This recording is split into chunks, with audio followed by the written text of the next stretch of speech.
All right, why don't we go with our, let's see here, let me get to Andy. Andy Arnold, lives in Shorewood. No, Manuka now. I moved. Oh, there's a Manuka now, he moved? Well, then you're disqualified, you can't do that. Andy worked for just over 10 years in special education, including 2 years as a teacher.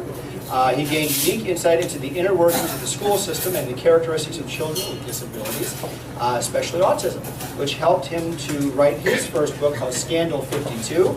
There it is. Andy's own disability partially resembles Asperger's syndrome, and he incorporated some of those characteristics into his main character. Tonight, he's going to read a selection from his book.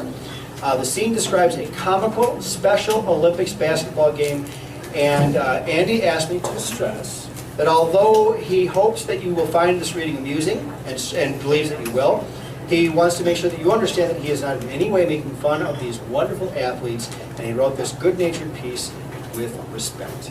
Andy Arnold. Thank you. Okay, yeah, so I guess I'll just hit the ground running, Tom. Said, basically set up the scene. So basically, the main character is an 11-year-old boy with Asperger's syndrome named Peter, and he's participating in this scene in a Special Olympics basketball game. Now, the book actually is about him overhearing a key conversation involving a powerful member of the community, and hearing this conversation makes him a valuable witness to the police, but also a threat to the bad guys. So he kind of has to, in the course of the book, overcome the situation he finds himself in. But this is kind of taking a break from the main plot of the story and just explaining what the Special Olympics basketball game. So basically, when I was working this on the special ed, I helped coach Special Olympics a little bit, and so these are some of the things I've seen that I saw happen in the basketball games, and they were pretty comical. But like Tom said, I'm not in no way trying to make fun of these athletes, and I just thought it was cute and kind of funny, some of the things that happen with these wonderful athletes. So here we go. Peter dribbled the ball as his team warmed up before his Special Olympics basketball game. After watching several high school basketball games, he was learning more about the concept of competitive sports. It had taken him a while to understand why so many people were into sports. Since he had not shown much of an interest until about a year ago, he was significantly behind his peers. Conversely, at the Special Olympics level, Peter was actually a step ahead of some of the other participants. Since he was high-functioning, he understood the competitive concept better and cared a little more about the outcome of the games.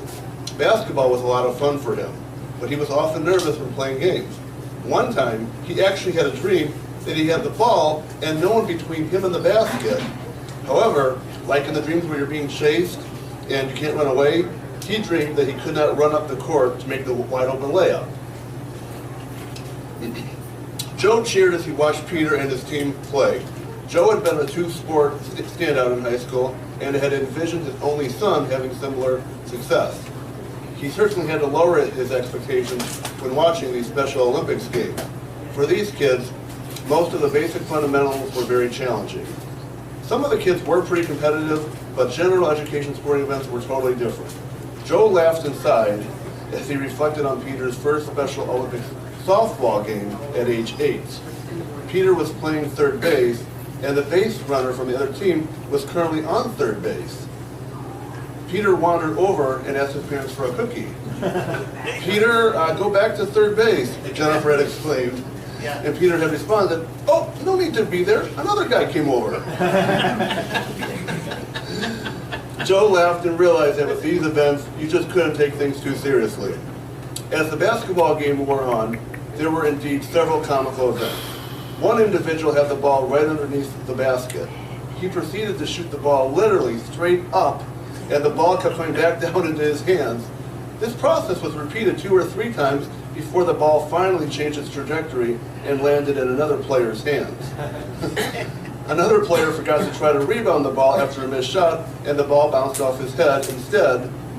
In one instance, when several players were trying to pick up a rapidly rolling basketball, a young girl on one of the teams picked up the ball. She then held the ball up high and yelled, "I got the ball!" These instances were not nearly as cute as when a small boy with Down syndrome shot the ball and then ran to his mom to give her a hug. Yeah. These kids truly did have huge hearts. So, So late in the game with the score tied, Peter had 2 free throws. He was so nervous because he realized that the game was tied and several people were watching him. He had no fidget that he could squeeze to calm himself down. He ended up saying, "I love you, guys." This was a quote from Gene Hackman's character in the basketball movie Hoosiers. However, the two teenage refs, who were both guys, seemed a little baffled by that comment. Unfortunately, the ball missed pretty badly both times. Peter was frustrated because once again, his nervousness and lack of confidence interfered with his being successful. Peter's team did end up winning by a few points, so those missed free throws didn't really matter very much. What impressed Joe and Jennifer was that the players from the other team seemed so thrilled for Peter's team. They came over to Peter and his teammates, and instead of just giving the standard handshake, they gave them high fives and even hugs.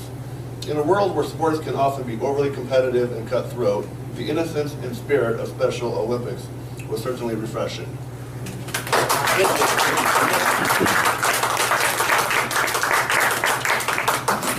Thank you very much, Andy. You're welcome.